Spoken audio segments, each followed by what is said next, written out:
Hey guys, so I know that a lot of you are actually doing either your ACCA or your CPA or whatever international course you are doing in the hope that you may potentially move out of India, maybe to the UK or to the US or to Canada. Now, as you know, I've also moved around a lot. I spent most of my childhood in Barbados, which is a really tiny island in the Caribbean. Then I went to Canada to finish my 11th and 12th. I did my IB over there. And then I went to the UK. I started my ACCA over there. And then I finally got married in India. So I have really moved around a lot. And I have moved from that side of the world to India. What you're going to be doing is you're going to be moving probably from India to that side of the world, whether it may be Canada or the UK or anywhere else. So I wanted to take this video to actually share 5 things that you need to know which are involved with this whole moving process, and then really consider whether moving is for you or not. Now, the first thing, I actually have to do this video in the opposite format, right? Because I moved from there to India. So I'm going to tell you what I noticed, which you're going to notice in the opposite way. India, the first thing that I noticed is that India is noisy. Oh my goodness. The car honking, the doorbells, the milkman, like right now outside my window, like it's just noisy, right? The country in general is noisy, which is great. I love being here, okay? I actually really think that India, living here, has a ton of perks. But when you move overseas, the quiet is going to scare you. Literally, when I go back home, it is so quiet that I'm just like looking around. I'm like, where are the people? Why is the milkman not coming to the door? Why is nobody honking on the road? Nobody's talking. It literally gets scary at a point, okay? The quiet is the first thing that you are going to notice, especially if you're not moving to like a big boom boom city like Toronto or New York or those types of cities. If you're moving to more inner regions, the quiet is going to scare you. You'll get over it, and when you come back here, the noise is going to scare you, but it's definitely the first thing that kind of hits you, which I wanted to tell you about because it's the first thing that hit me. Now, the second thing, you're obviously moving overseas. You're going to move to Canada or the UK or wherever you want because you want to find a good job.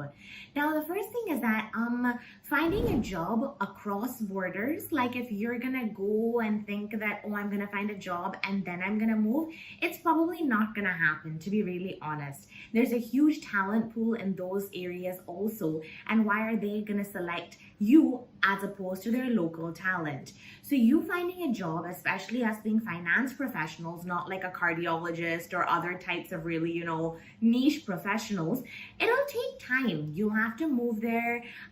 It takes time to understand their work culture. It takes time to understand how they do their interviews, how they speak to each other, what their communication is like. And it's not because you're not talented or you're not a good fit for their organization, but you're gonna go through a lot. The job hunt process is going to be draining, and I'm telling you that based on personal experience here also. So I did do a lot of my internship in Edelweiss over here in the wealth management.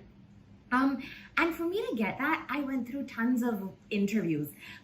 Yes, I come from a good background where it's affluent and there are connections, but I didn't want to use those. I wanted to do it on my own. So I did do it on my own, and I went through tons of interviews. And it just took me a while to understand how they talk, how they walk, how I'm supposed to present myself. It's not because I wasn't talented enough. It's not because I didn't have the skills that they needed. It's just it takes time to understand their work culture. And when they look for somebody, they actually look for somebody who will come in on day one and fit into their organization. So don't be demotivated by this. It just takes time to understand how their system works, and it will work out. And you are up against a good set of a local talent who does understand it immediately, so it just takes time.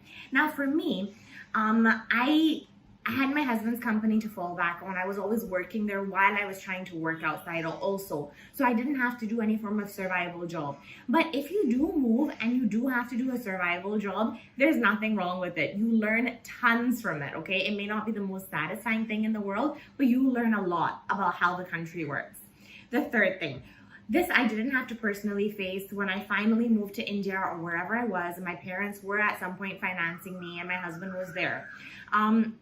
But the cost of living is expensive, okay? The cost of living in India is relatively cheaper. It's a lot cheaper, let's be honest. And the cost of living in those places is expensive. It's something that you need to think about. If you are planning on moving, I would suggest you start saving up for at least 3 to 6 months, okay? And one suggestion that I have for you in that aspect is that everybody kind of wants to move to these big cities like Toronto, you know, like the happening ones. But if you go more inside Canada the more northern that you go, I feel like expenses are less, the cost of living is less, and the salaries that they pay you are higher. It's something that I really suggest you do look into because I think it makes a lot more sense. Yes, you're not going to have the crazy Toronto life initially, but I do think financially it's a good idea. The fourth thing, the weather. Oh my goodness. Okay, so I'll tell you, Barbados has 2 seasons, a wet season and a dry season. Now, they're not very different, okay? One is 26 degrees and one is 25 degrees. But when I moved to Canada, and then when I moved to India, and then when I moved to the UK, and then when I moved to India, the weather hits you. The first year that you're there, the weather seems extremely exciting because it's your first winter and you're like, this is so cool. You get to wear those cool jackets. It's awesome. After the first winter, it gets annoying. If you are moving to Canada or the UK, really in those winter months, there are probably 1 or 2 months that you're not gonna get out just because it's so either wet and sticky and you just don't want it to be raining cold on you all the time, or if you're in Toronto, it's just too cool to get out. It's very different from India in terms of the fact that, yeah, even if it's the monsoon here, we're totally fine going out, getting dirty, going to our neighbor's house and just enjoying it. Like it's, you know, barish mein bhige hai, so it's like fun. Over there, it's not fun. The first one you will find enticing, but after that, it takes time. What you need to do about this is just take it head on. There are 1 or 2 months that you just have to find happiness in your house and then push through it, bundle up and go out and just face it, okay? I think the final thing also that I experience considerably is missing home. When you go, I do believe that in your first year or 2 years, you're gonna make time to come back home at least twice a year, see your family, enjoy it, which I would do when I was in the UK, which I would do when I was in Canada, which I did when I was here also. In the first couple of years, I went back home twice a year. For every vacation I had, I would go back home. But after the first couple years, when responsibilities start piling up on you, when you realize you don't want to take that much vacation, when you just want to, you know, like I guess work harder or different things come up in your life. To be honest, I haven't been home in 3.5 years, okay? I have not gone back home in 3.5 years. So it takes a toll on you. And you really, I guess the times that you miss home the most are around those festival times. Like here, it's very common to celebrate Diwali and those types of things. But when it comes to Christmas, I cry every year because it's not celebrated in the same way and you really miss it. So you really have to keep yourselves like high on those times and you have to push through it. Also, the time difference makes a big difference. It really does. Like my day finishes by like 5, 6 o'clock and then my family wakes up and their day starts. So I'm like chatting with them from 5 until 1 in the morning. And of course, when your responsibilities pile up and things start coming up in your life, you don't get time to talk to them physically, virtually. These things kind of get to you. So if you're the type of person who's not gonna handle the quiet, who needs the hustle and bustle, if you're not okay with a draining job hunt process initially, if you're not financially super secure right now and you need to save up before you go, if you're not okay with weather killing you at some point, if you're not okay without being with your family, it is to consider. There are amazing opportunities here in India. I know a lot of you do want to move, but it is to consider, right? Consider these things. These are things that people don't really think about that have affected me in each of my moves, okay? So I wanted to share them with you because I know that you guys are doing these international finance courses to move abroad, but I want you to consider them because I have gone through them.